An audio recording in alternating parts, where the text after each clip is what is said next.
Okay, last video for this week, or last video for me for this week.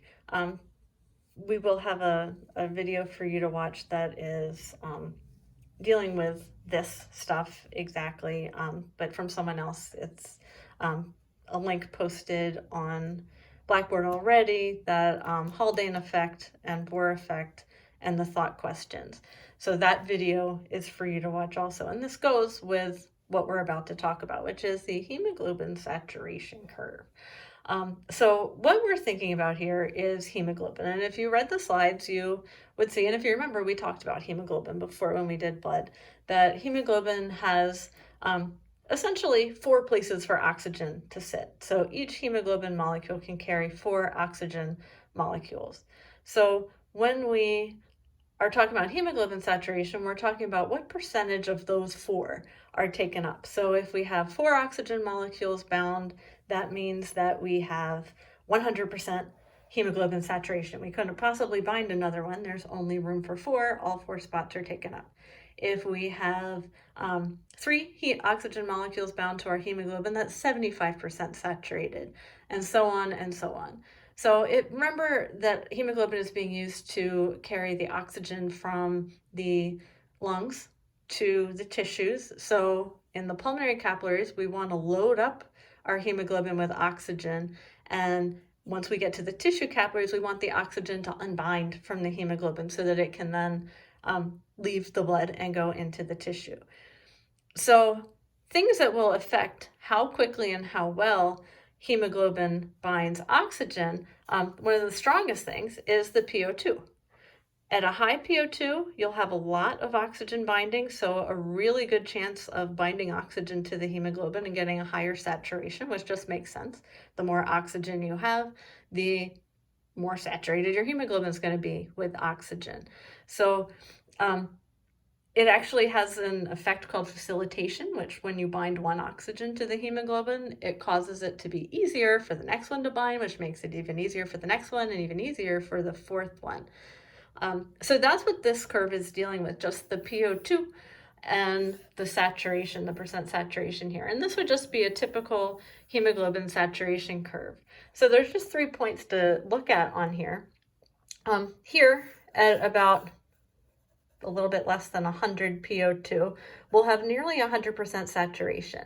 And just a note from the last video, a PO2 of about 90 is what we have in our pulmonary capillaries. So that's where we're picking up the oxygen. We want the oxygen to sit on the hemoglobin so that it can be taken out to the tissue capillaries. Now, once we get out to a tissue, remember the PO2 at the tissue was about 40. So if we follow the curve up to here, we see that we get a saturation of about 75. So this is a typical normal tissue. 1 oxygen has come off of the hemoglobin and has gone into the tissue. Now, if that tissue were to become very active, it will have a higher demand for oxygen. So the oxygen is going to be reduced. The PO2 will be reduced, maybe down to about 20. So an active tissue could have this low PO2. And you'll notice this dramatic drop in saturation. So many, many more oxygen molecules are falling off. So we'll have about something less than 25% saturation at a PO2 of 20. Now, things can affect this curve and make it move either to the right or to the left. Things that make it move to the right include a low pH or a high temperature, and that's this next chart here. Here's our normal curve. That's the original one. This is the curve moved to the right. So low pH or a high temperature. Both of these conditions are something that would be happening in a tissue that was really active. Think an exercising muscle, a little bit of lactic acidosis, warm muscles.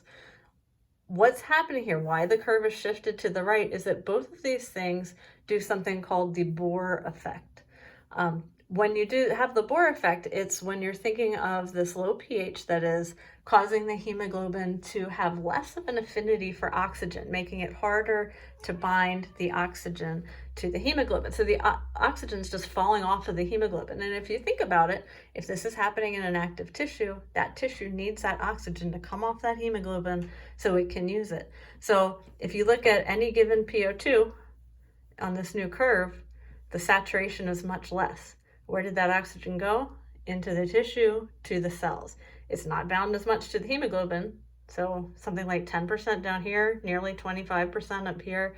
That oxygen came off of the hemoglobin and went into the tissue. Same idea for all the other PO2s. PO2 of 40, much less saturated in a low pH, high temperature situation than it would be in the normal situation. Same thing up here. And then the opposite, this pink line, this would be a high pH or a low temperature. So everything would be just shifted to the left. So everything is more saturated. That's the cat again. At a PO2 of 20, look how much more saturated the hemoglobin is. So this would be an inactive tissue. This would be your body's cold, so you're not really doing a whole lot of activity. You don't have as much demand for oxygen. So this all these shifts are the Bohr effect. And we'll see in the video that's already posted on Blackboard with the thought questions, when you watch that, you'll see the same sort of thing happening with oxygen's effect on carbon dioxide transfer too, or carbon dioxide being transported by hemoglobin. Because one thing to remember that we haven't brought into play yet, but which will come into play in that video, is that oxygen and carbon dioxide are competing for spots on the hemoglobin. If you have a lot of oxygen present in the blood, then if you have a lot of oxygen present in the blood, the oxygen is essentially going to win the battle for the hemoglobin. And if you have a lot of carbon dioxide present in the blood, then the carbon dioxide is going to essentially win the battle for the hemoglobin. So remember that as you're watching that Haldane effect and Bohr effect video. Think of them as like two competing groups or teams, each trying to win the hemoglobin. Okay, and that is your assignment really for this week, is to watch these videos, to do those thought questions that are posted, and to stay posted as to what we will do about the second lecture test that it looks like we're not going to be able to take in person. So there will be a little more guidance on that, hopefully early this week, and I will tell you as soon as I know something about that. But make sure you continue to review those slides and your class notes from the unit before, because we may have a test. I won't spring it on you. I'll give you plenty of warning, so don't worry about that. And just watch these videos. If you have any questions, email me. That'll be your job for this week, and I will see you next week with more videos, hopefully less cats. Bye guys.